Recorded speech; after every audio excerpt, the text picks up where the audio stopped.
God, you are. Oh, you are.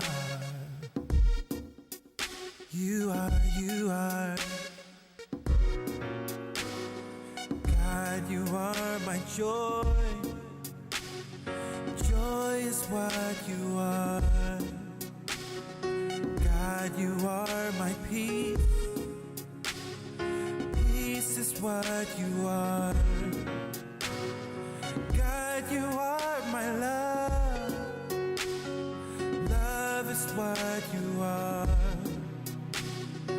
God, you are my joy. Joy is what you are. My joy, my peace, my love.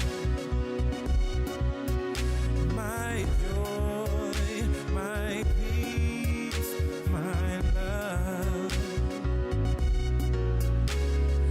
God, you are my joy. Joy is what you are. Yeah. God, you are my peace. Oh, peace is what you are. God, you are my love. Oh, love is what you are. God, you are my joy.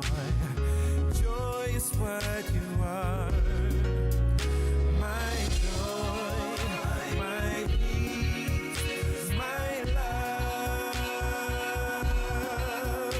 My joy, my peace, my love.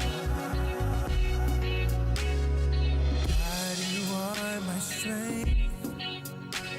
Strength is what you are. God, you are my help. Oh, help is what you are. And God, you are my life. And life is what you are. God, you are my joy. And joy is what you are. You are my joy, my peace, my love. My joy, my peace, my love. My joy, my peace, my love. My joy, my peace, my love. My joy, my peace, my love.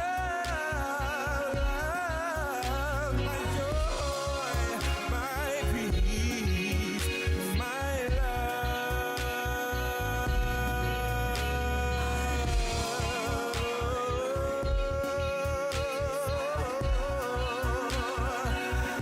God, you are my joy.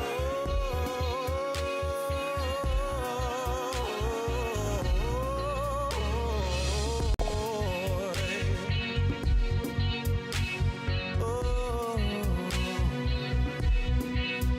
yeah, yeah.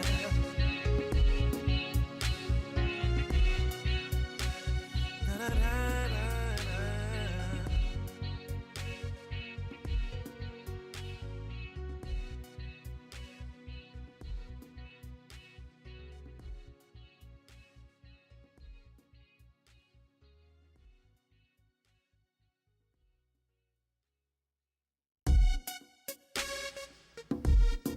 God, you are. Oh, you are. You are, you are. God, you are my joy. Joy is what you are. God, you are my peace. Peace is what you are. God, you are my love. Love is what you are.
God, you are. Oh, you are. You are, you are. God, you are my joy. Joy is what you are. God, you are my peace. Peace is what you are. God, you are my love. Love is what you are.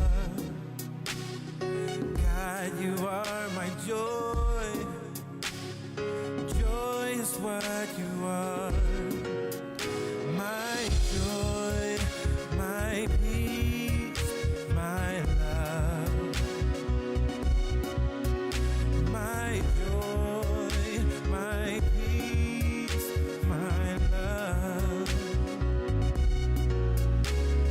God, you are my joy. Joy is what you are. Yeah. God, you are my peace. Oh, peace is what you are.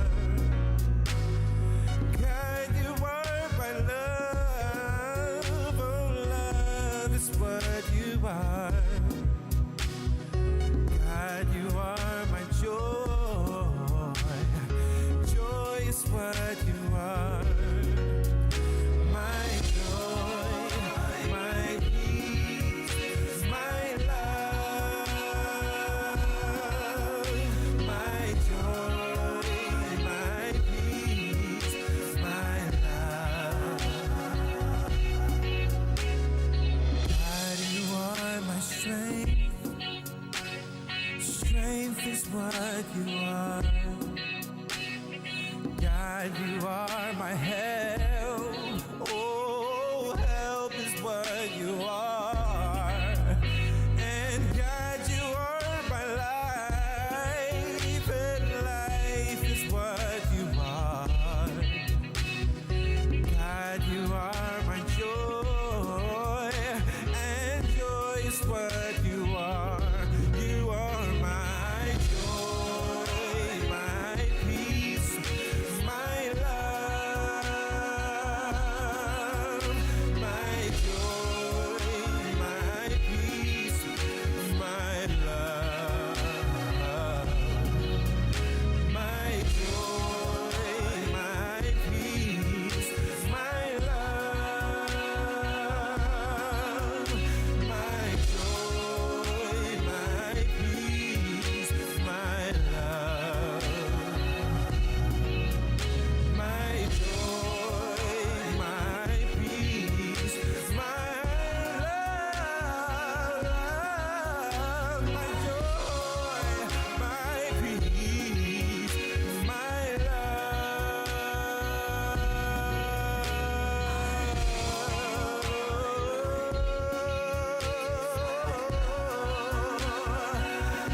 God, you are my joy.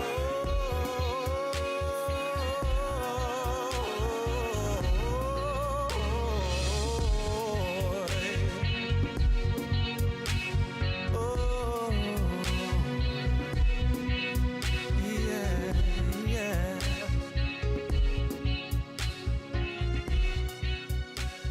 Na, na, na, na, na.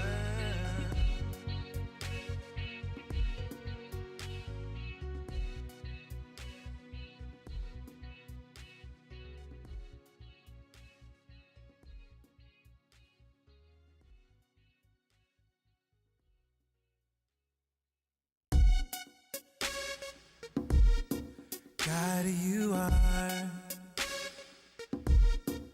Oh, you are. You are, you are. God, you are my joy. Joy is what you are. God, you are my peace. Peace is what you are. God, you are my love. Love is is what you are. God, you are my joy.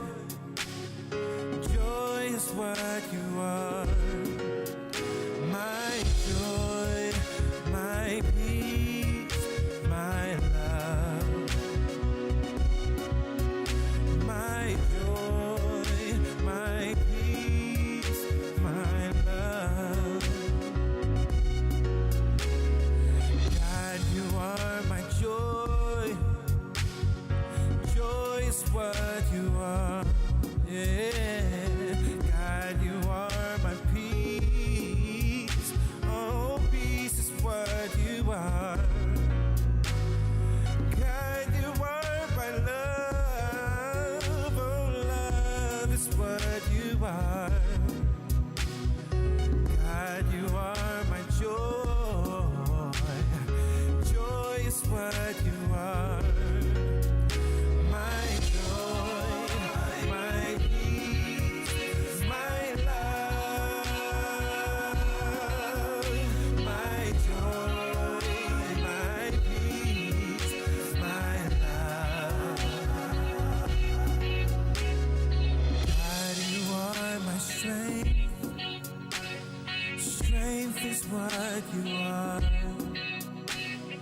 God, you are my help.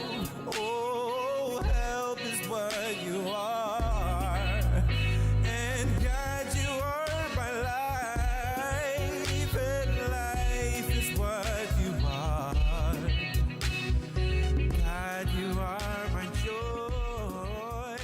And joy is what you are.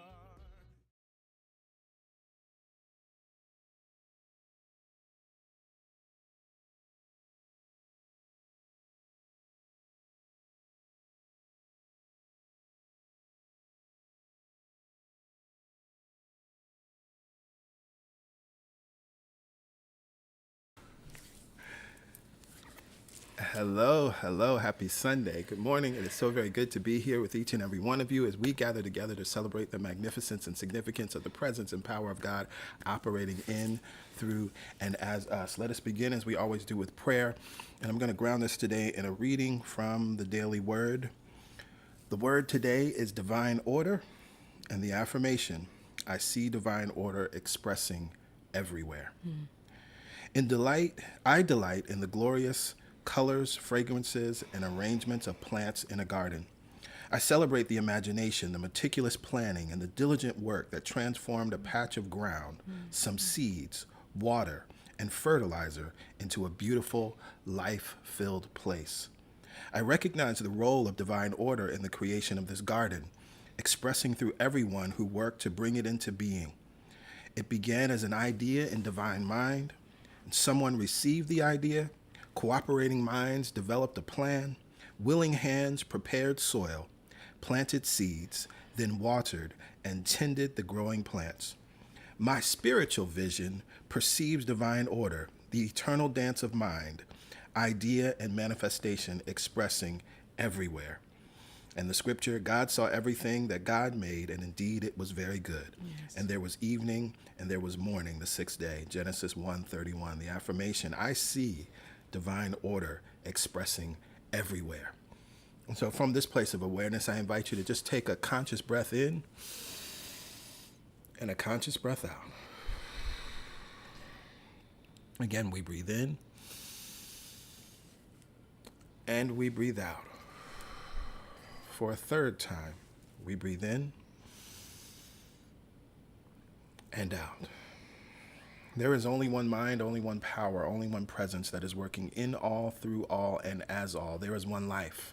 That life is God. That life is perfect, whole, and complete. That life is my life now. That life is your life now.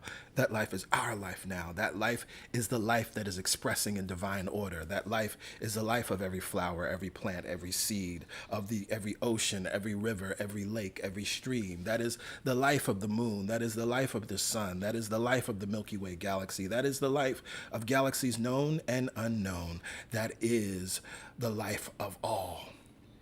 And we recognize that God, while it is infinite and eternal and everywhere at all times, the highest mountain and the lowest valley, the depths of space, God is here and now.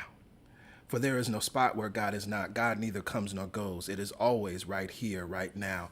So we recognize that whatever we could need or desire God to be, it is and is being right here, right now. God is being healing right here and right now. God is being abundance right here and right now. God is being prosperity right here, right now. God is being answers right here, right now. God is being solutions right here, right now. God is being guidance right here, right now. God is being clarity right here, right now. God is being good right here, right now. God is being joy right here, right now. God is being ease right here, right now. God is being freedom right here, right now. God is being grace right here, right now. God is being compassion right here, right now. God is revealing right here, right now. I am so grateful to know that God is, and it is being right here, right now.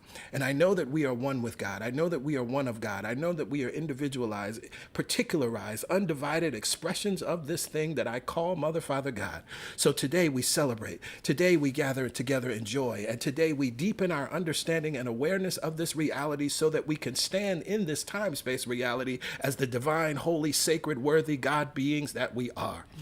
Thank you, God, for the reality of who and whose we are. And we endeavor through the gathering of this weekend service to express that, to embody that, to encapsulate that, and be a lighthouse on the earth, calling others forward to their worthiness, calling others home to their holiness, calling others home to their divinity. And for this truth, I am so very grateful. I now release this prayer. I release it back into the law, which is always in operation, responding to our vibration. So with joy and thanksgiving, we lift up our voices and we say, amen. Amen. Ashe. Ashe. And so it is. So it is. So it is, and so it must be. Yes, yes. Well, hello again, beautiful people. Happy Sunday. It is so very good to be here with you as we are in the season of spring. That powerful reading was wonderful as a reminder of spring and a reminder of spiritual truth. It is so wonderful to be here in a new month. It's April, y'all. We have begun a new quarter. It's just powerful to see how 2024 is moving and flowing. We are, of course, always grateful that each and every one of you are here, and we want to extend a special and specific hello and welcome to our first-time guests. Welcome to Celebration Spiritual Center. However you found us, whether it was through the algorithm or some search on Google or YouTube, or if someone invited you, we're happy that you're here, and we're confident that something will be done, something will be said that will support you in living an empowered life and thriving throughout this week. Now, the information you see here on your screen is how to access your digital connection card. This is how you can stay in touch with us and we can stay in touch with you. All you have to do is text the number here on your screen, 347-472-1078. Just text welcome to that phone number. You'll receive a response with a link. Click that link, enter your information. The most important piece of information is your email address. Make sure that that's there.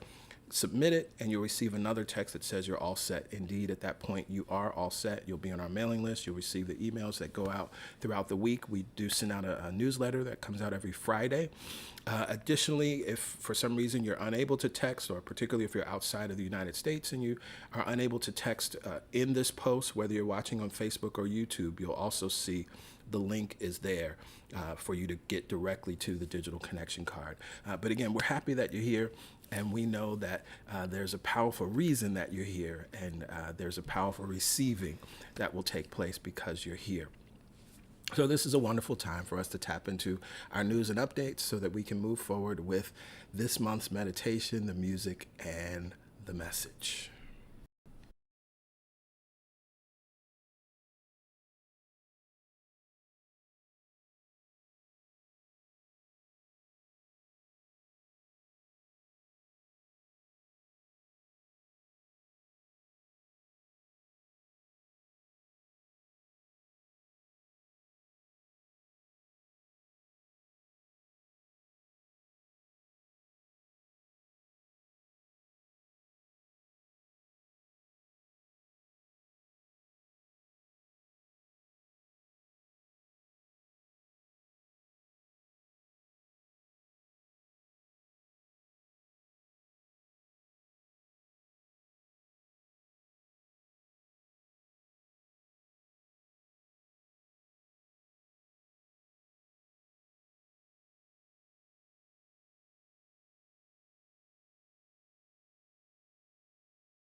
I am so sorry. I just saw, okay, I see we're saying that we were muted. I'm going to go back because we didn't have sound. I'm going to go back a bit. Okay, we're back now. The mic was muted. I'm not going to go through everything. We have morning momentum prayer. Momentum prayer happens every week. You have the information. It's also in your email. Tap in and join us. If you have a prayer request, send in that prayer request to prayer champions at celebration.sc.org. And I was sharing with you all the inside joke, which is funny, right? The series that takes us back to March of 2019. This is a wonderful series, and I was sharing the part of the description of this series because I think it's helpful to hear this. What if life is like an inside joke that we've forgotten the punchline to? As we play the game of life, we eventually discover that there are rules we agreed to that can be broken, lies we believe that must be discarded, and agreements we've made that must be renegotiated. This month, we will learn how to break those rules, stop believing the lies, and negotiate new terms for our time here on planet Earth. We're all in on the biggest cosmic joke ever told, but it's only funny when you know how to win the game. Beautiful. So I encourage you to tap into that series. It's available on the homepage of our YouTube channel, and you can tap into that series. There are about 5 sermons in that series that I think will be wonderful and supportive. The Affirmative Prayer Mastermind is back and starting up again on May 1st. As I shared, as we announced and first launched this series, that this course will be available once a quarter. And so the next offering for the Affirmative Prayer Mastermind happens on May 1st, begins on May 1st. And I'm really excited because we just finished the first class on this past Wednesday. Some powerful transformations have taken place. Some powerful awarenesses have taken place. Prayers have been answered. Really, really powerful in only 4 weeks. And so through the Affirmative Prayer Mastermind, what you get to do is learn to apply the power of prayer and activate the mastermind principle as you join with others to experience and manifest miracles and answered prayers. It's only a 4-week class, begins on May 1st. It's a 1-hour class, 7 p.m. to 8 p.m. Eastern Standard Time. The fee is $97, and as I said, it will be offered once per quarter. And so you can reserve your seat today. You can go to celebration.sc.org/register to register for the class and save your seat. I encourage you to do that sooner than later, because we had several people that reached out to me on the day that class began after registration had closed. Registration will close at midnight on April 31st or April 30th. Is there 30 days in April? On the last day of April. And so it's important that you go ahead and register if you want to be a part of the class. The other thing that's important, and I do want to clarify this, it is important that you're able to be in the class, participate in the class each week. You will not get the benefit of the class if you can't attend live. And because we're using the mastermind principle, there's interaction between you and your classmates that's necessary, that only happens if you're actually there in class. So if you're not able to commit to that, all good. That's why we're offering it multiple times in the year, so that hopefully a time where you are able to fully commit to the 4 weeks, you'll be able to do it at that time. The final thing I'll say is this does happen via Zoom, and so you also need to make sure that you have the equipment that you need, whether it's a tablet, computer, or on your phone, etc., so that you can connect with us on Zoom, because again, there is interaction. You will need to be able to see your classmates and speak from time to time. You can also scan this QR code, which you see here on your screen, to access the registration page. I'm so excited for you all to tap into this vibration, because what we began with this first class in the first 4 weeks is only going to expand in powerful, powerful, profound ways as we move into the next round. Finally, we encourage you, as always, to share, like, comment, and subscribe. As you see our posts across social media channels, as you're watching this stream right now, Definitely comment, shout yourself out, let us know where you're connecting in from, but also share the stream with others on the channels that you prefer to let people know about this good thing that we have going on called CSC. And that completes our news and updates for today, which means now we get to move into the meditation as we are led in the meditation experience with Pastor Yolanda.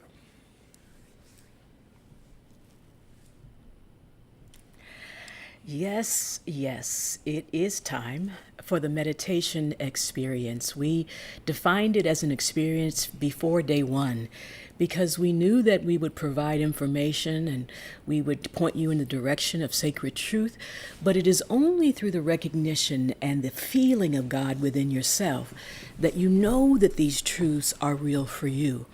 God is alive and well within you and within each of us.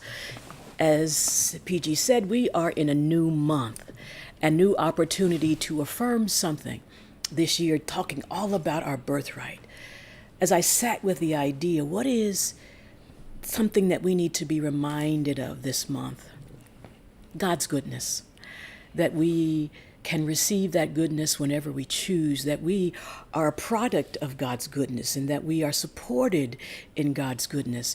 Whatever you consider goodness about the love of God, that's what God is. Whatever you consider greatness and prosperity and perfect health, all of those ideas are the goodness of God. Scripture says, and surely God's goodness and mercy shall follow me all the days of my life. Mercy, loving kindness, as PG likes to define it.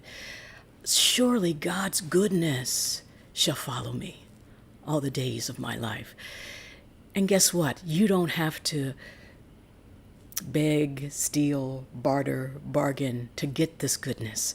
It is yours by birthright. You don't have to suffer to get God's goodness.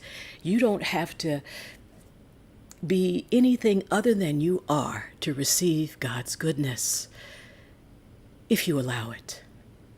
And many times we think there are things that we must do to earn it. We don't. We are worthy of God's goodness. We were born worthy. We remain worthy. And so this month, our affirmative thought is, I am open and receptive to all of God's goodness. Not just some of God's goodness, not just the things that I define as good, all of God's goodness. And by saying and declaring that you're open to it, you allow that goodness to find you. You don't have to search for it. As you are receptive to it, you are led in the ways to send you in the direction of goodness and also to be a magnet for goodness. I am open and receptive to all of God's goodness. And from this knowing and this affirmative stance, let us prepare ourselves as a channel, as a magnet for all of God's goodness. Go ahead, make sure you're in a comfortable seat with your feet planted on the floor. Go ahead and raise the heels and lower the heels. Maybe raise the toes and lower the toes, making contact with the earth beneath you, with the divine feminine, that energy of Mother Earth beneath you. And as you are planted and rooted and grounded, align the ears over the shoulders, shoulders over hips. Plant the palms on the tops of the thighs. Look around the room. You're not in the past. You're not in the future. You're not worried about how to receive more of God's goodness. You're just here now. As the breath flows, as the goodness flows, we will move into our meditative time. Allow your eyelids to close and settle into the safety of your seat, right where you are. God is, and all is well. We begin by noticing the goodness of breath flowing.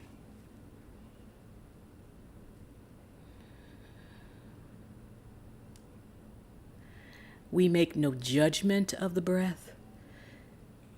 We don't try to push or persuade the breath.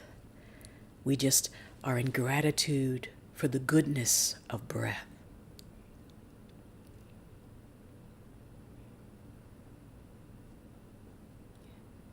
Whether it appears to be deep, appears to be shallow, it matters not. It is moving.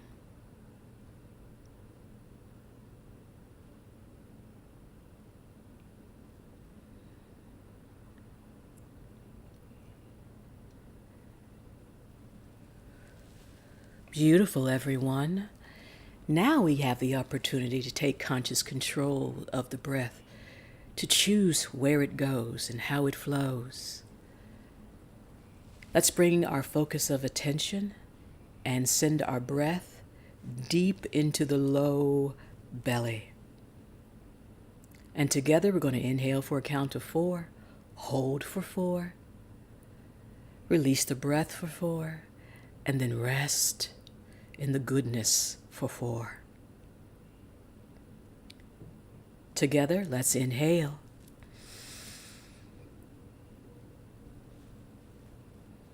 Hold the breath.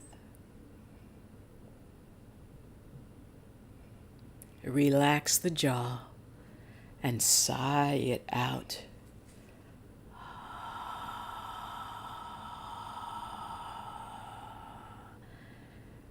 And receive the goodness.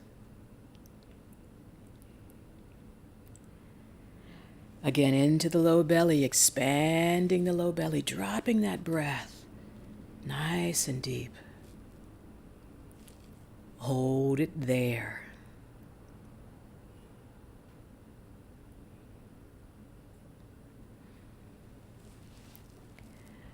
And exhale, relax the jaw, sigh it out.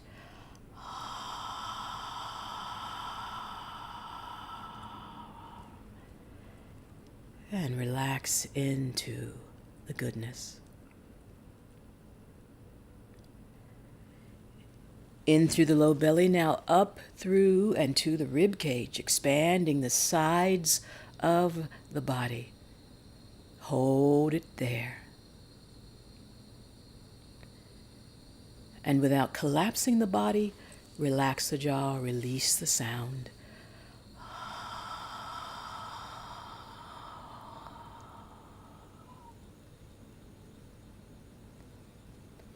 And settle into the goodness. In through the low belly, up through the rib cage, we've expanded the sides. Now let's send that breath into the front and the back. Hold it there.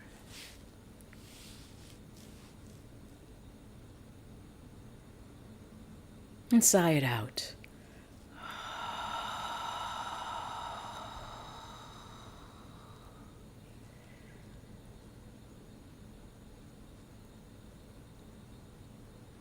In through the low belly, connecting low breath to mid breath, now allowing the breath to rise to the heart center. Hold it there. Center of the chest. And release the breath, release the sound, sigh it out.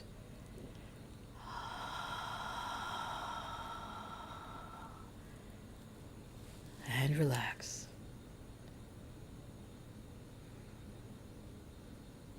In through the low belly, up through the rib cage, up through and to the heart. Activating that heart chakra. Hold it there. And sigh it out.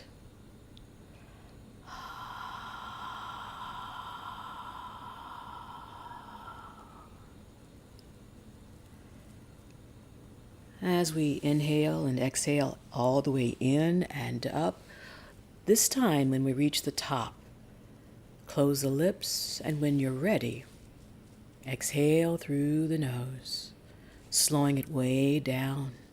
Count of 6 on the inhale, hold for 6, and exhale when you're ready for 6, and then relax.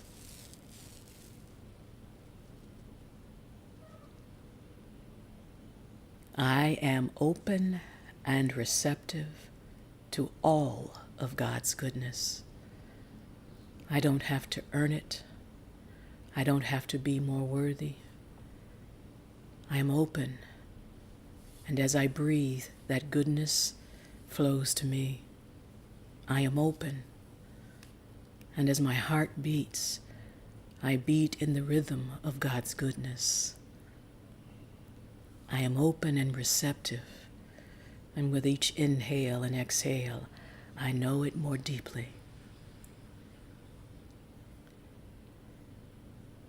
Beautiful, everyone. Let's send that energy into our feet, those same feet that have been grounded and rooted in the divinity of God. Relax the feet and send the energy up through the soles of the feet. Cross the ankles. Relax the ankles. Energy flowing across the shins and the calves. Relax the shins and the calves. Let that energy cross the knees. We bend, we allow more flexibility, more guidance in the goodness of God. Relax the knees. Let that energy flow across the thighs, the glutes, the hamstrings. Give yourself permission. Relax the thighs, the glutes, and the hamstrings. Go ahead and surrender the lower half of your body to the place where you are seated, knowing you are held. And from this place of relaxation and safety and comfort, allow that Kundalini, that energy, to magnify, amplify, and rise. As we inhale, exhale, and allow. Inhale, exhale, relax and allow. Our receptivity increases as we inhale, exhale, and allow. Energy flows in and up, and up, and up. Unobstructed, it flows out the crown of our head. And we become a beacon for more of God's goodness. Let it flow back down through the crown, cross the third eye, down the throat, cross the shoulders, down the arms, and out the fingertips. Go ahead and scan your body, and without judgment, in complete compassion, notice if there's any tension. Can you relax your forehead more? Relax behind the eyelids.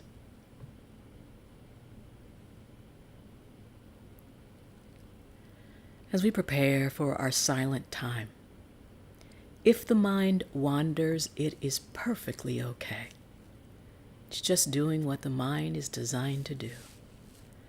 When you become aware, lovingly, gently bring it back to our affirmative thought.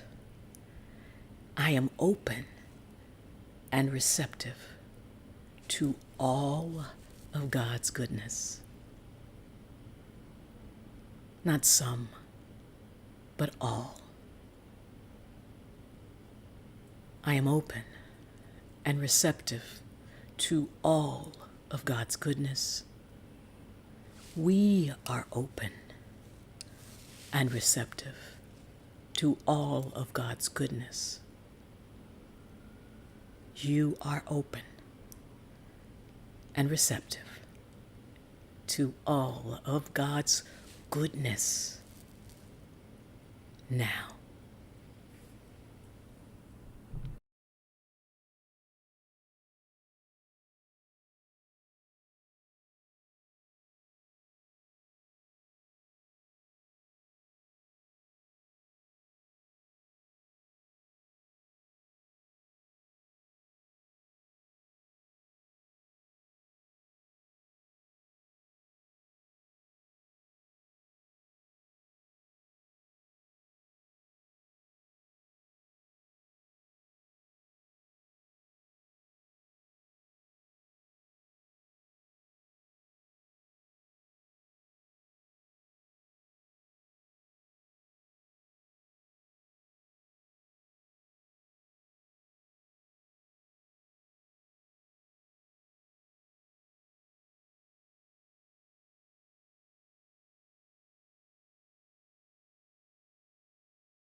With our eyelids still closed, we continue to marinate in the goodness of God's love, its grace, its prosperity, its peace, however you define God's goodness.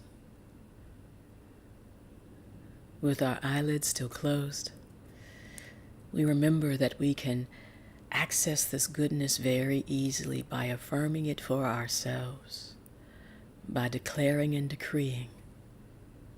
And with our eyelids still closed, we know that this goodness cannot be taken from us. It is ours now and forever. Let us continue to remember, and if this week gets challenging, we affirm, I am open and receptive to all of God's goodness. In fact, let's bring that goodness back with us.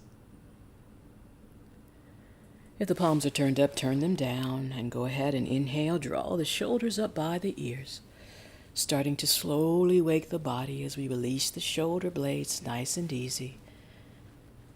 Back and down. Inhale, expanding. Full breath in through the nostrils. Exhaling through the nostrils, releasing the shoulder blades back and down.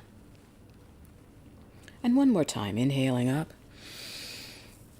Exhaling, releasing the shoulder blades back and down.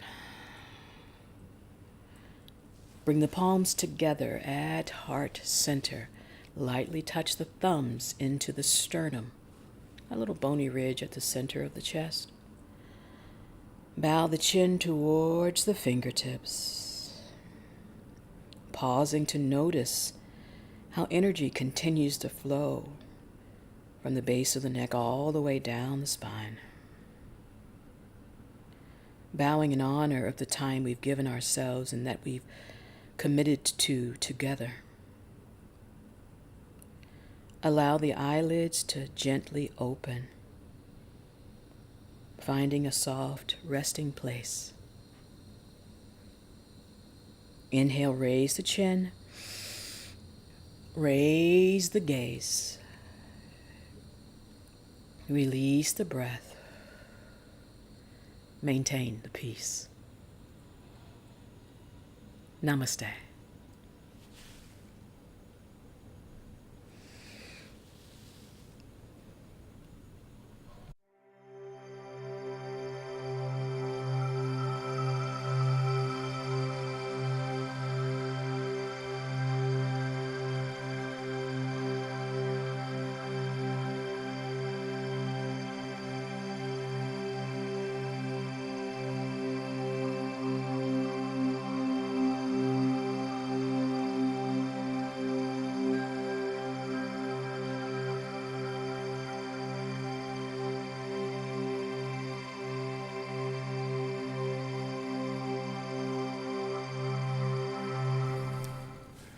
Yes, yes, yes. Release the breath, maintain the peace. Namaste.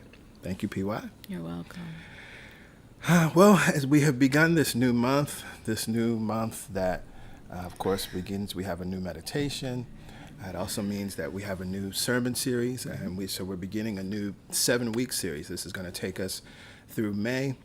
Tell Me About Your God, which is inspired by a short text, I'll share it with you later, by Emmett Fox on the 7 main aspects of God. And so we're going to move through those 7 each week and unpack what that all means. But of course, before we get into the message, we have to hear the music from Soul 21. Today's sermon title is Life Be Lifin. So I'll see you on the other side. So this song takes us even deeper into that understanding that when we understand that God is all there is, we understand that it is our everything, my everything. It's the thing that I live, move, and have my being in. When you breathe in air, that's your air. I can't breathe in your air.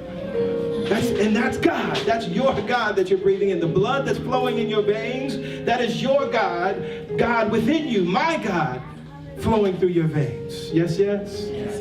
It is your absolute everything.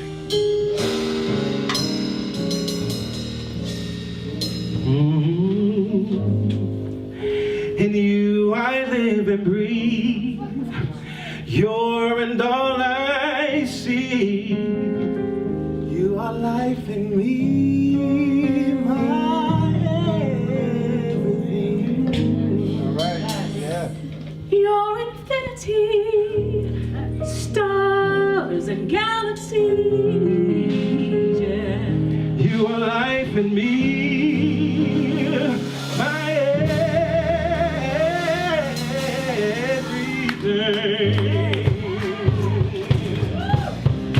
There is one life. Yeah, yeah. It's the power. It says it loves me. And it says I'm worthy. And there is nothing that can change. Where would I be without this love?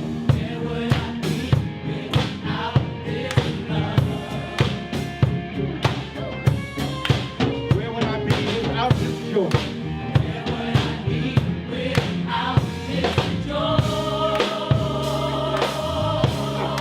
In you I live and breathe. You're in all I see. You are life in me, my everything. Your infinity, the stars and the galaxies. You are life in me, my everything. Yeah. It's in the mountains and it's in the flowers. It's the power that we use to create the life we see. Oh, and it says it loves me. And it says I'm worthy. And there is nothing that can change this love.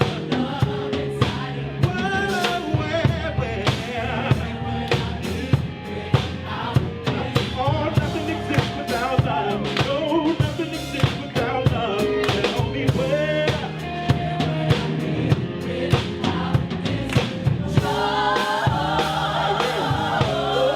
In you I live and breathe. You're in all I see. You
You're my everything. Oh, in you I live and breathe.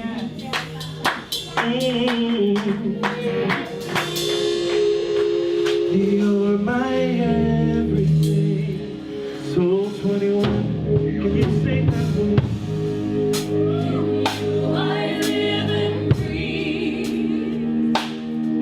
You're my everything. My everything. You, I live and breathe, yeah. Oh, my. You're everything. And you tell me I'm worthy. Tell me you love me. You tell me I'm worthy, yeah. Tell me you love me, my everything. Oh,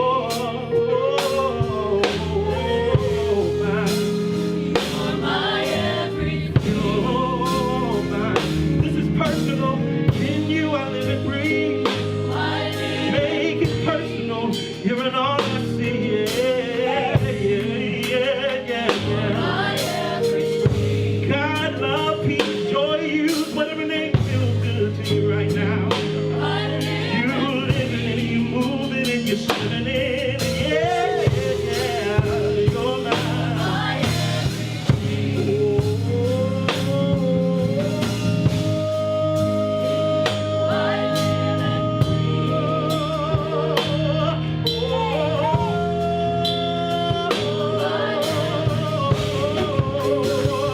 Oh God, we live in you. And you move through us, yeah. You're mine.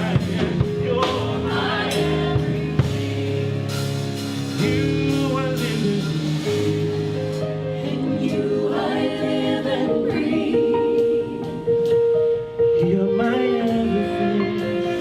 You're my everything. There is no separation when you are living me.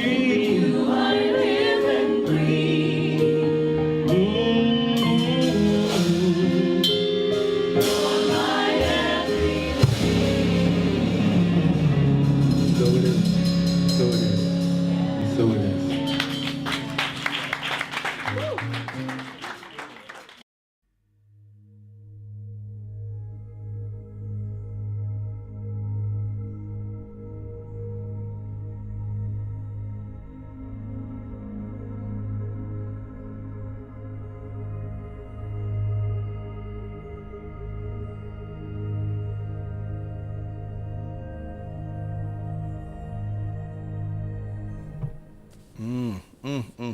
Yes, yes, yes. And you, I live and breathe. You're in all I see. You are life in me, my everything.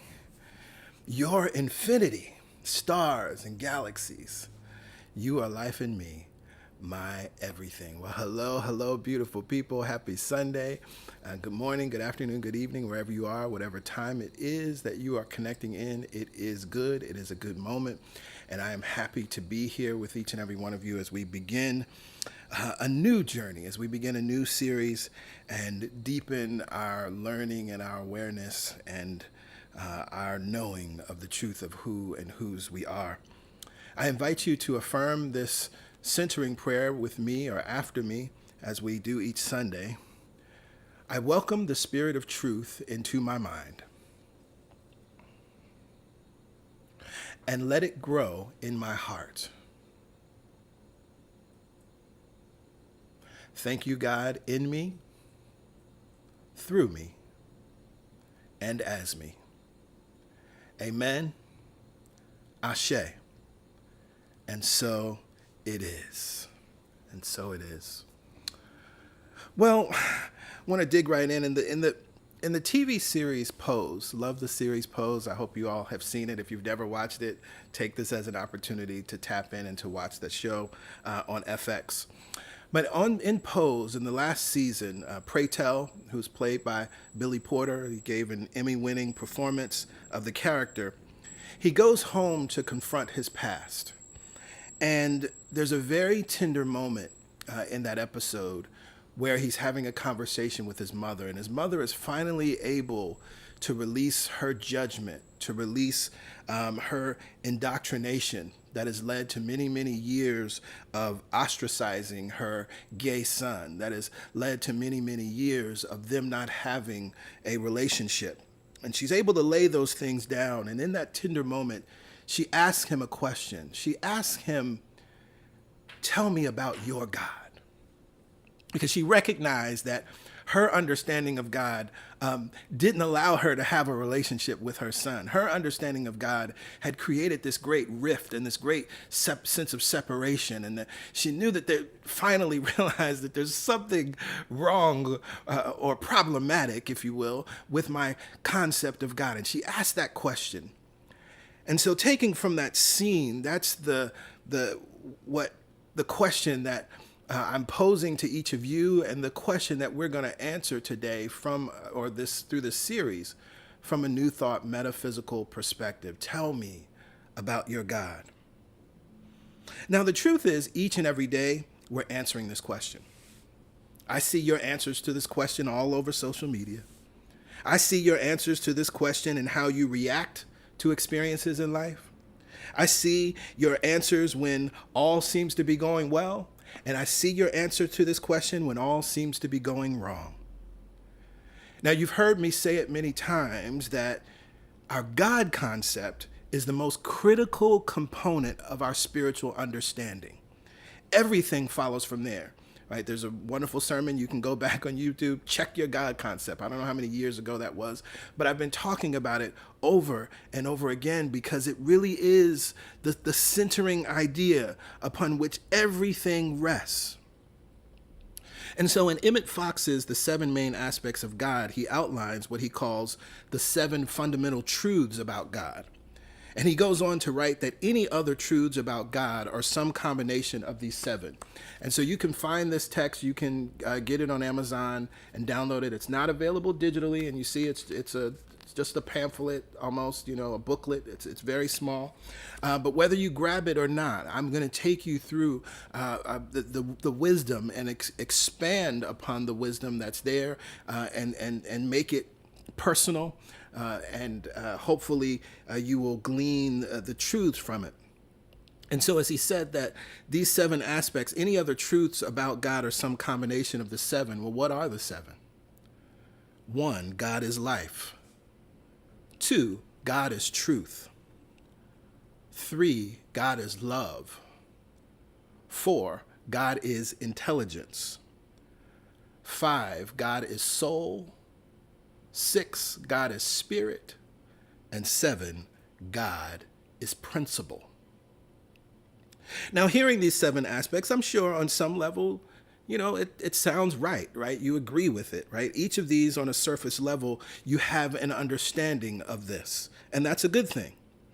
But again, the goal of this 7-week series is to move from surface level agreement to move into practice, and from practice to a full embodiment of who and what God is. For it is with an embodied understanding of these truths that mountains can be moved and you can live a miraculous life. So let's look at this first truth about God. God is life. Now, as I said earlier, I see your answers to the question, tell me about your God, all the time on social media. How many of you have ever used the phrase, life be lifin'? Now, we're not in the same room together, so we can't see your faces, but I'm sure many of you have used the phrase. If you've never used it, I know you see people use the phrase, often in posts across many social media channels. I see sometimes where folks want to give an update, sometimes apologizing for being missing in action. Well, life be lifin'. I'm sorry, y'all. Y'all ain't heard from me in a while. Or just to express that you've been going through some things. Life be lifin'.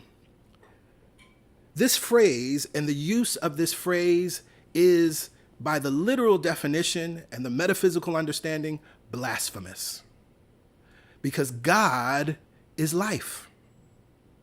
So what exactly does one mean when one says life be lifin'?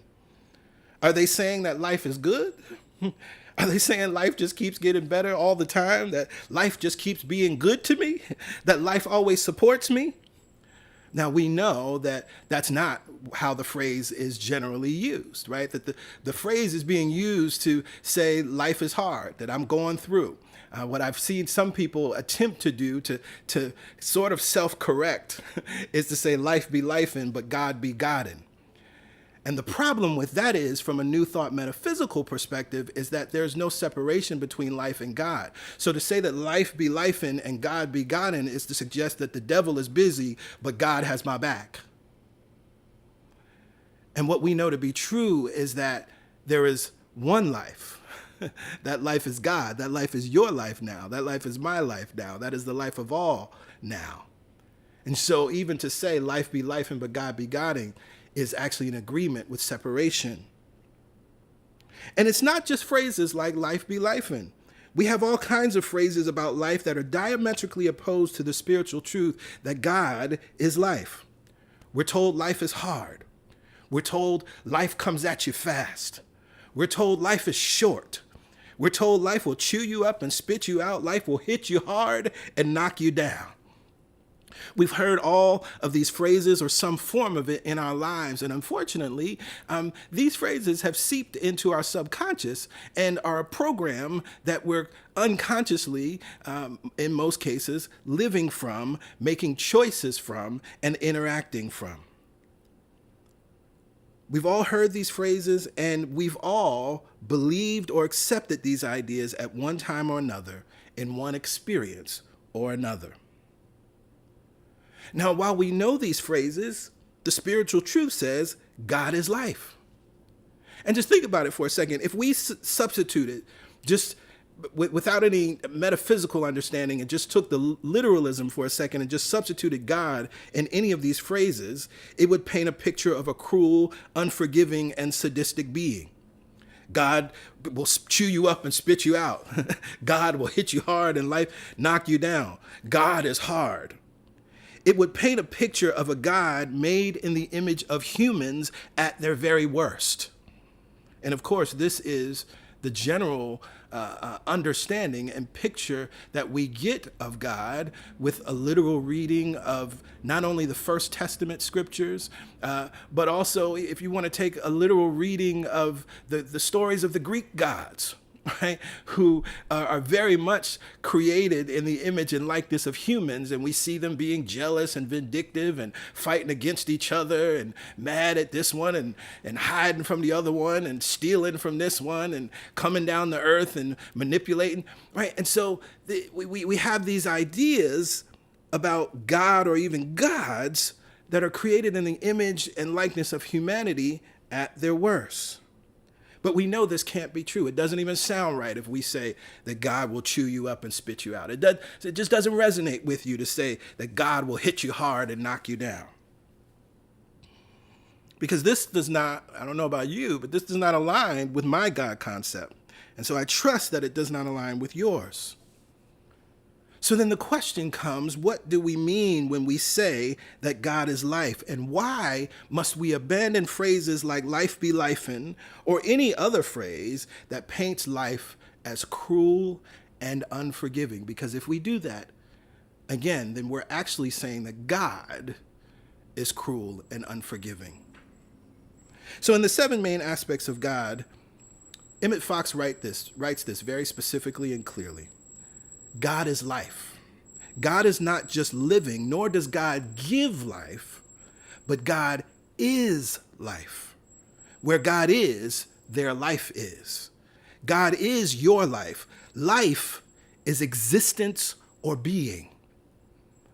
And as I read those words, those echo the words written much, much earlier than the words of Emmett Fox of Dr. H.M. Lee Cady in Lessons in Truth. Statement of Being, the second lesson, where she writes, God is not a being or a person having life, intelligence, love, power. God is that invisible, intangible, but very real something we call life. And so God being life is like God being the canvas upon which the painter and the brush and the paint create. And God is all of those things at the same time.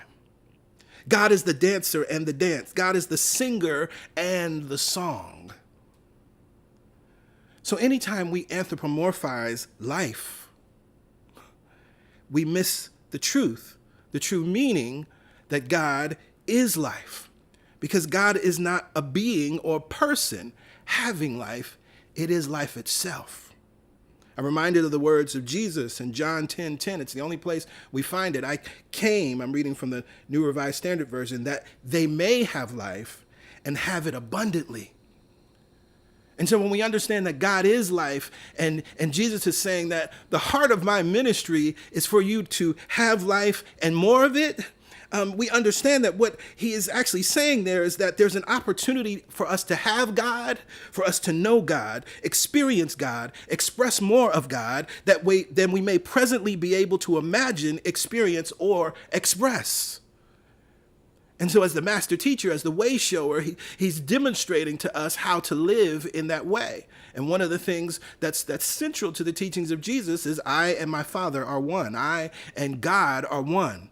It is not I, but it is God within me that does the work, right? He's saying, I'm being painted through, right? I recognize that there's a power and a presence as I talk about God being the canvas, the painter, the brush, and the paint. He recognizes that there's something within me that's enabling this thing. And as it's operating through me, it's also the canvas. That's a deep teaching if you walk through it. Knowing that God is life becomes then a powerful tool in your spiritual toolkit, in your spiritual understanding. Knowing that life is existence or being, as Emmett Fox writes, we know that existence just keeps on existing. Existence cannot stop, right? And so then this is why we have words. We just heard it and sang it in the song, Your Infinity, Stars and Galaxies. This is why we know God to be infinite. I love that when we start to break these words down. We say God is infinite, and it's like, okay, we know what infinite means. But infinite, the I-N means it's not the thing that's coming after it. God is not finite. That's what infinite means, infinite. It has no end. It's without an end. And then there's another word. This is why we know God to be unlimited, right? Not what's coming after it. Whatever comes after it's not that thing.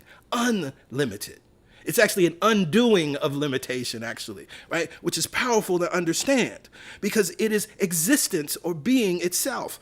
Existence is and always will be and always has been. God is life. God is existence. God is being. God is infinite. God is unlimited. And in the 7 aspects, Fox writes this: reflect upon this every day of your life, and a lifetime will not be long enough to grasp all that it means. For instance, you could not go into a room or a building to meet God, because if God could be located in a particular room, God would not be infinite.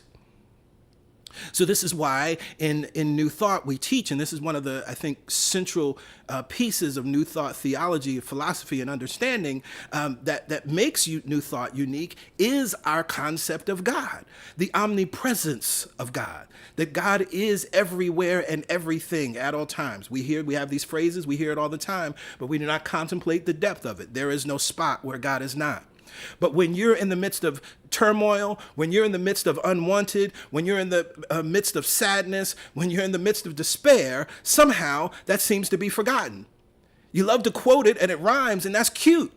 But do you know that there is no spot where God is not? If God is life, and life is God, if God is existence and being itself, that means that whatever experience you find yourself in, the power and the presence of God is right there where you are. And that is the means by which you can move out of that situation. One of the things that Fox talks about in sort of the introduction in the beginning, before he gets into the 7 aspects, is this understanding that what we get to do in developing an understanding of these 7 aspects of God is we then get to apply them specifically as we're using prayer, as we're using affirmative prayer. Because what's so interesting, and I talk about this often in prayer, with prayer when I'm teaching prayer, is that we must understand that Just using the words of prayer and, moving down the line. If you're using 3-column prayer, then you check all the boxes of 3-column. Or if you're using the 5 steps of affirmative prayer and you check all the 5 boxes of the 5 steps. That's not where the power is.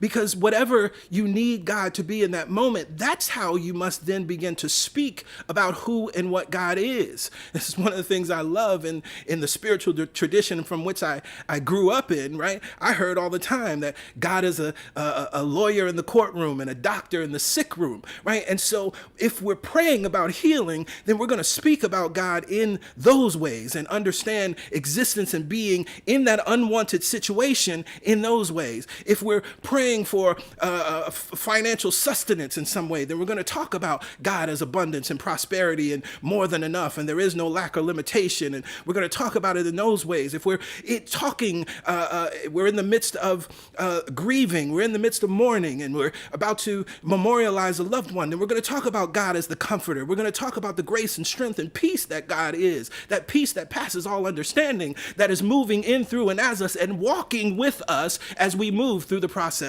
of grief.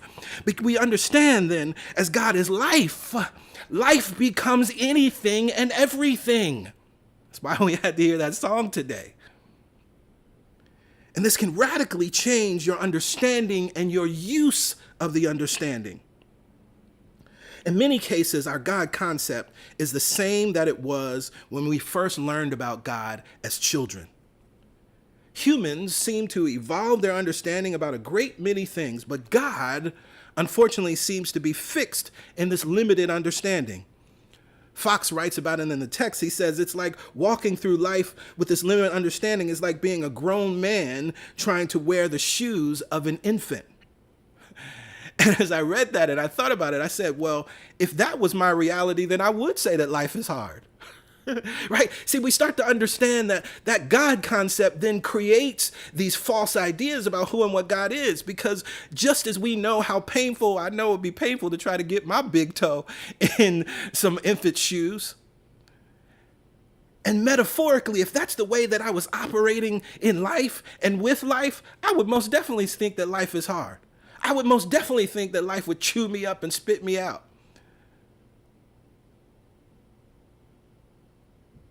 And so there's an opportunity here for us to grow up our understanding. Just as we have evolved from believing in Santa Claus and maybe the Easter Bunny and the Tooth Fairy, things that were wonderful and cute and fine to believe as children.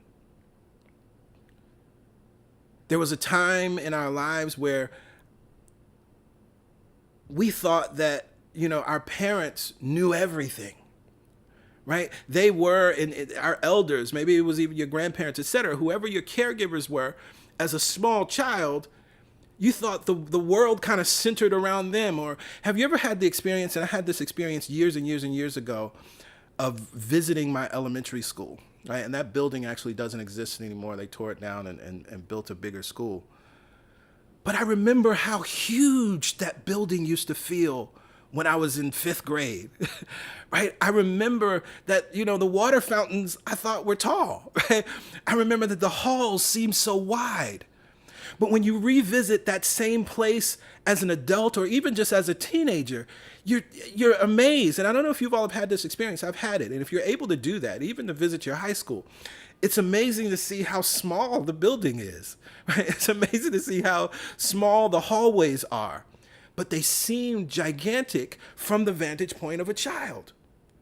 And again, unfortunately, that's the same consciousness that we've maintained many times. And when I say we, I'm talking about humanity as a whole, with our concept of God. And so that's why it's time to grow that up.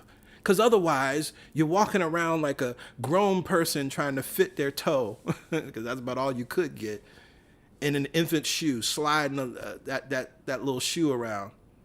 Life would definitely be hard. Now, one of the ways we can apply God as life, this understanding, is how we speak about our bodies and what aging means.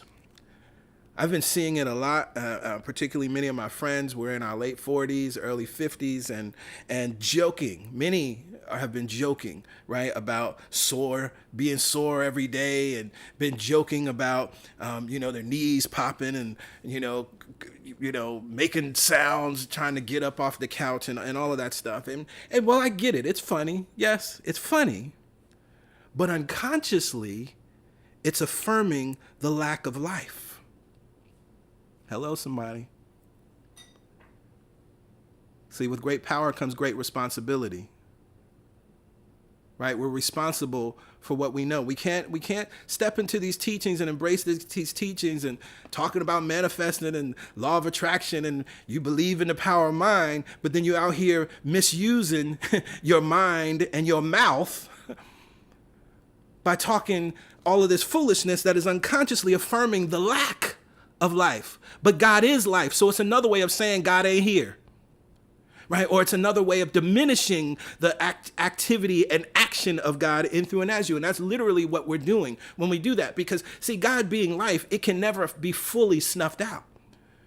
But we can limit our experience and expression of it through our thoughts and through our words and through our actions. God is life. And you live, move, and have your being in God, aka life. And life is expressed through you as you allow it. You can remain fully alive at any age. You can remain fully aware, awake, and alive until you take your last breath, but you must drop the world's stories and the world's jokes. See, my understanding of the God life that is flowing to and through me today has me feeling more alive today than when I was in my 20s, and has me excited about the thrill of the experience of God life that will flow through me in my 70s and 80s. And one of the things that I always do, I look for those examples in the future decades that show me God life flowing as life in, through, and as them. And so I keep those as my spiritual markers. And so I'm not going to get hoodwinked, and I'm not going to be confused, and I'm not going to misuse my mouth. I'm not going to misuse my words. I'm not going to misuse my thoughts, because I see God being life in, through, and as 70-year-olds, 80-year-olds, 90-year-olds, centenarians, and on and on. We can remain fully alive at any age, but we're going to have to drop the world's story and the world's jokes. And get this, when I talk about being fully alive, I'm not talking about doing. See, that's the mistake we often think, right? Some of us, we think we're being fully alive because we out here doing, but all we're doing is burning ourselves out. Because we mistakenly believed when we were young that activity, doing a bunch of stuff, running and ripping, if you will, equals being alive. Many of you may remember a sermon that I gave some years ago. I think it was in 2021.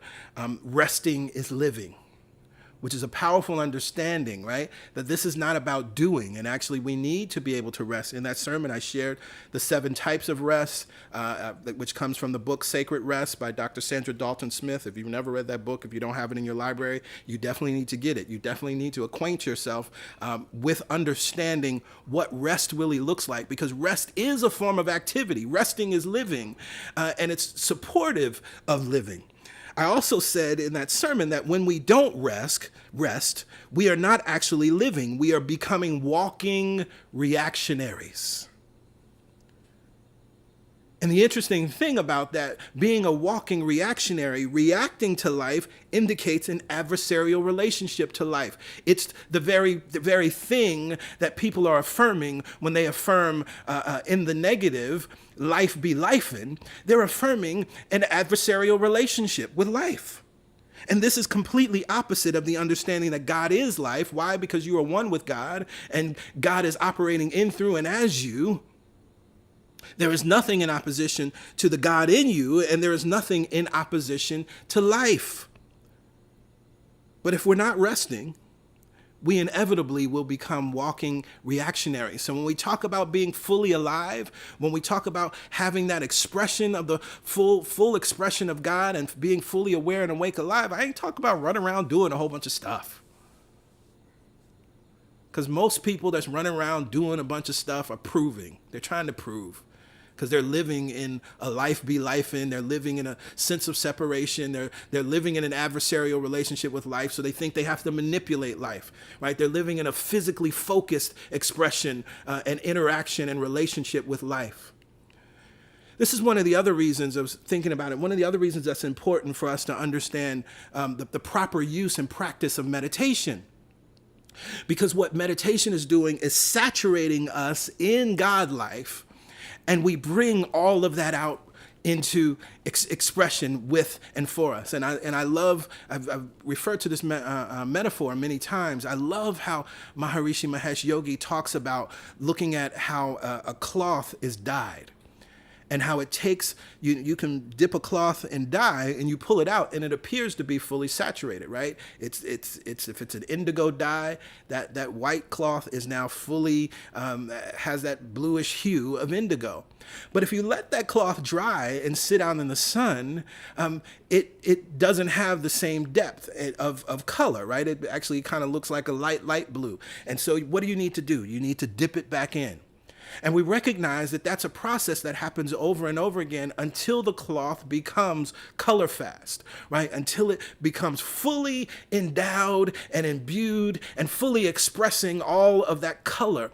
And so this is what we are doing through the proper use of meditation. We are saturating ourselves and coming out, and we dry out. We interact with this world and realize we ain't as saturated as we thought. And we go back in. We dip into God life. We dip into God consciousness. We dip into that consciousness, that thing which is existence itself, that thing which is infinite, that thing which is unlimited, and we bring more of that infiniteness out with us. We bring more of that no limitation out within us. We bring more of that no lack out within us. We bring more of that power out within us. We bring more of that strength out within us. We bring more of that inner knowing out within us. And we must incorporate this as a daily practice. Because eventually what happens, again, as we become color fast, but then we learn to live, as I say so often, right? We learn to live from our overflow. Because if we just keep dipping in, there's always going to be more than enough. And we will never be reactionaries. There'll be more than enough, and we can give. There'll be more than enough, and we can be kind. There'll be more than enough, and we can express love. There'll be more than enough, and we can live in joy.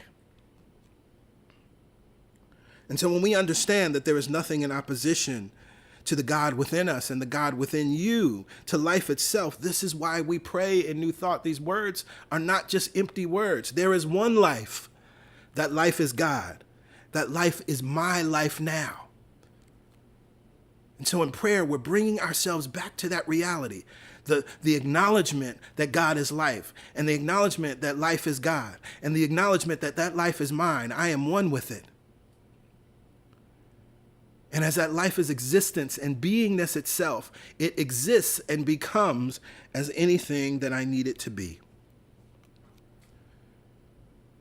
And so in closing, I want to share with you Emmett Fox in the text. He gives us two experiments to work with. One of those experiments, interestingly enough, we find almost the same experiment in E Squared by Pam Grout. Many of you may be familiar with that book. Many of you may have read it way back. I think it was in our first year, I think in 2013. We used that as an anchor, a study for a sermon series. Wonderful book. And we love Pam Grout. I don't know if she was inspired by Emmett Fox, but if you own the book, I'll point to that experiment as well as you, so you can use it. But Emmett Fox writes this: an excellent experiment is to select two plants or two flower beds and start them off together. Then treat, he's talking about spiritual mind treatment. Speak the word, speak life, pray affirmatively. Then treat one of them every day, but not the other. And before long, you will be surprised to find how much difference there is in the progress made by them. Realize the presence of divine life in the flower bed or plant and give it thoughts of love. Drench it with love. Everyone knows that some gardeners are far more successful than others, even though their technical qualifications may be the same. And the reason is that one loves their plants and the other has only a business interest in them. And so hear this, when we're talking about, and as I was talking earlier about speaking life over yourself and changing the conversation, he says, drench. He says, give the flowers thoughts of love, drench it with love. I used the word saturate earlier, right? Saturating yourself in God life. And so when you think about what we're talking about, this word that we're speaking, drench your heart and your mind with God life, with God love, drench it with love. And so you can use this experiment in E squared. It's the 6th experiment called the superhero principle. And what Pam Ground invites us to do, the theory is that your thoughts and consciousness impact matter, which they do. And the question, is it possible to affect the physical world with my attention? And so the hypothesis in that experiment, if I focus my attention on a row of green bean seeds, I can make them sprout faster. And so she invites you to do a very similar thing where you take green bean seeds and plant them using an eggshell container, and you give one the attention, you give one your love, you you affirm God life for that one versus the other, and watch what happens. Now, he goes on in the 2nd experiment. He writes, some evening when you find yourself in a crowded streetcar or subway train, and most of the people around you are looking tired and worried, and obviously wishing they were at their journey's end, just start declaring the presence of God as life in all those present, and keep it up. You will be surprised and gratified at what will happen. First, one person will brighten up and smile, and then another will obviously relax. And before long, the whole crowd in that car will be feeling and looking differently. So again, what are we talking about? He used the idea, he said, realize the presence of divine life. Here, declare the presence of God as life in all those present. You could do this in Target. You could do this in the grocery store. You could do this wherever you are, waiting in line at the DMV. This is where you learn that you actually get to impact your experience, because if God is life and life is God, and that life is in, through, and as you, and that life is in, through, and as all beings, right, then you have the ability, as Pam Grout theorizes, to impact matter. And sometimes it's good to use experiments like this because you can see it operate in, through, and as the lives of others, which then may convince you that it operates the same way in, through, and as you. Most importantly, realize the divine presence as life in, through, and as you. Know that God is life. Know that life is your life now. For this is the key to your radiant health. This is the key to prosperity in every area of your life. This is the key to miracles and answered prayers. Never again will we speak ill of life. Never again will we speak of life as an other, as separate, as an adversary, as a villain. Never again will we use life be lifin' in the negative. But if you're going to use life be lifin', then when you're saying life be lifin', know that you're saying life be prospering. When you say life be lifin', know that you're saying life be healing. When you say that life be lifin', know that you're saying life be flowing. When you say that life be lifin', know that you're saying life be blessing. When you say that life be lifin', know that you're saying life be joying. Life be lifin', because God is life and life is God. And this life, your life, my life, our life is good and only good. To this truth I say amen. Ashe. And so it is. And so it is. And so it is.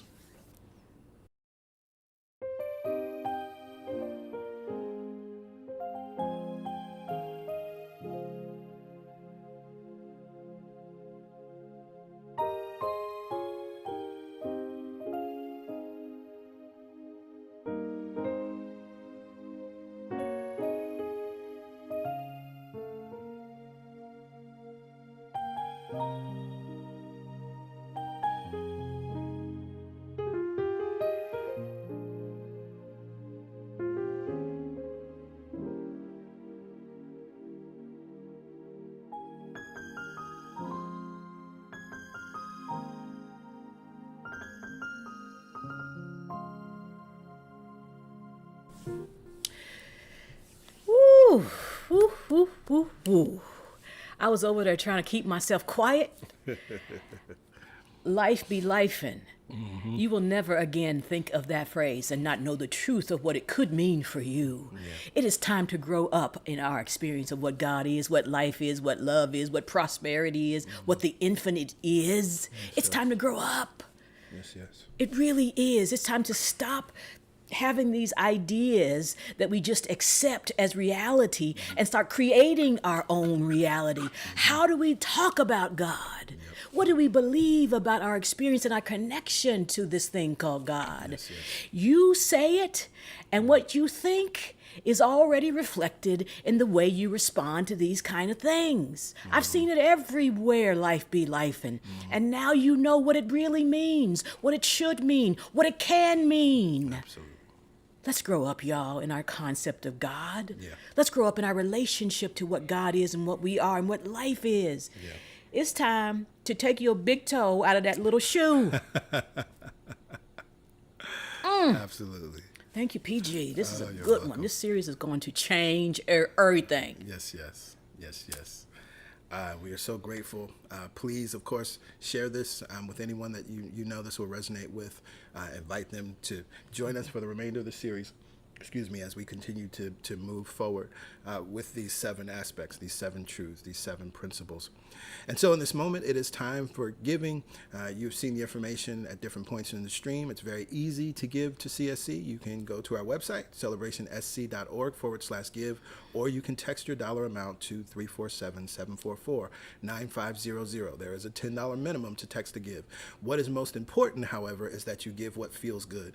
We are not a spiritual community or church that teaches giving out of obligation. We teach that giving is spiritual practice, and we recognize that in a loving community like this, we get to actually practice shifting our consciousness around money and shifting our consciousness around the circulation of money. And that starts with this idea of give what feels good, because we know that many people have had shame-filled experiences related to giving. We know that many have learned to operate from a place of guilt, have even learned to operate from a place of being the perfect student or the perfect church member, if you will. And that has nothing to do with the process of circulation, right? Circulation is just like breathing. Right? We inhale and we exhale, giving and receiving. I give, my hand is open, and now it's open to receive again. And so when we give what feels good, we're giving that amount that feels good to us, that has no stress, that has no strain, that we're not trying to figure out, oh, well, I got to eat lunch tomorrow. I don't know if I can do this, or, well, wait, these bills. And if your mind starts to go into that place, right, of stress and strain, you're actually not operating in the place of true giving, right? What you're then starting to do is to operate in the place of lack and limitation. So this is what we mean when we say give what feels good. And when you absolutely tap into that awareness, when you give from that place and continue to practice from that place, circulating your money, not just giving to CSC, but circulating your money and your increase anywhere and everywhere, then you can affirm this truth, because it is absolutely true. All the money that I use, returns to me multiplied. Returns to me multiplied. In a never-ending cycle. In a never-ending cycle. Of increase. Of increase. And enjoyment. And enjoyment. To that we say amen. Amen. Ashe. Ashe. And so it is. And so it is. And so it is. And so we have come to the completion of our service today. We are grateful for each and every one of you that have gathered here together. We are grateful for those of you that will be watching later today or throughout the week. We love and appreciate you. Let's continue to move forward in life, in love, in consciousness, knowing the truth of who and whose we are, knowing the truth of who and what God is, and deepening our understanding of that awareness. We encourage you to join us and look forward to you joining us on Wednesday morning for the prayer call, and as well, signing up for the Affirmative Prayer Mastermind. Again, don't wait, because the registration will close, and you don't want to be one of those folks that's unable to get in. But of course, at the same time, please look at your schedule and make sure that you can actually make the classes, because that participation is so important. If you have any questions about the class, you can always reach out and we'll answer any questions. So have an amazing remainder of your Sunday and even better week. And we will gather together here again next Sunday for the weekend service. We love you. Bye for now. Bye for now.